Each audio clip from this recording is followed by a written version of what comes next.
네, 안녕하세요. 권영필 변호사팀 부팀장 정영훈입니다. 네, 오늘도 권영필 변호사님과 함께 질의응답 시간을 가져보도록 하겠습니다. 네, 오늘 질문인데요.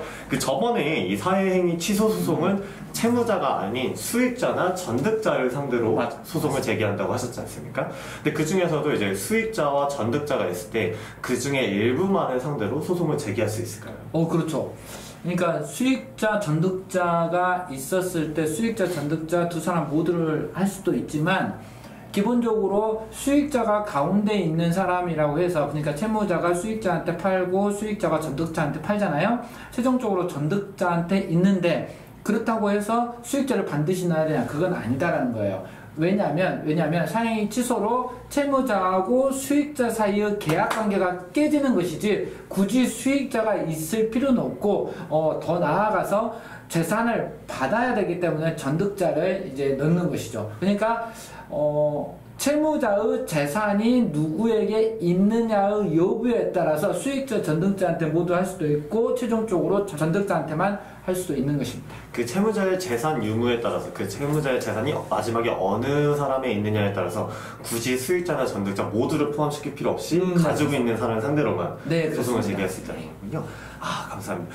그러면은 만약에 이 채권자가 사회행위 취소 소송을 제기했을 때 이 수익자나 전득자는 이제 본인의 선의인지 악의인지를 이제 입증해야 되지 않습니까? 그렇죠. 근데 이거를 채권자가 해야 될까요? 아니면 수익자나 전득자가 해야 될까요? 이것은 기본적으로 수익자가 자기가 선이라는 것을 입증해야 된다라고 돼 있어요.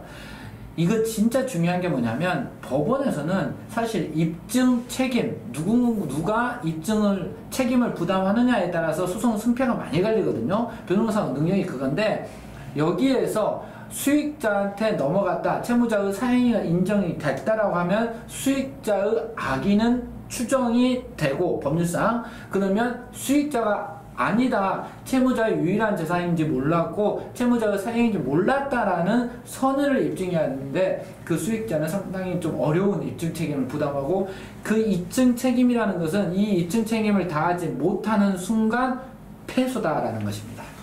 확실히 법률 지식을 모르는 사람은 채권자가 스스로 수익자나 전득자가 악이라는 점 또는 선이라는 점을 입증해야 될 거라고 생각할 수 있을 것 같은데. 맞죠. 왜냐하면 우리의 통상으로는 소송을 제기한 자가 모두 다 주장 입증해야 되지 않냐? 라고 하지만 그건 아닙니다.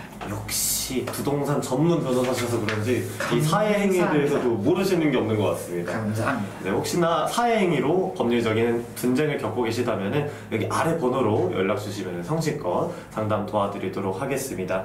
네, 오늘 내용이 도움이 되셨다면 구독과 좋아요 부탁드리고요. 그러면 저희는 다음 영상으로 인사드리겠습니다. 감사합니다.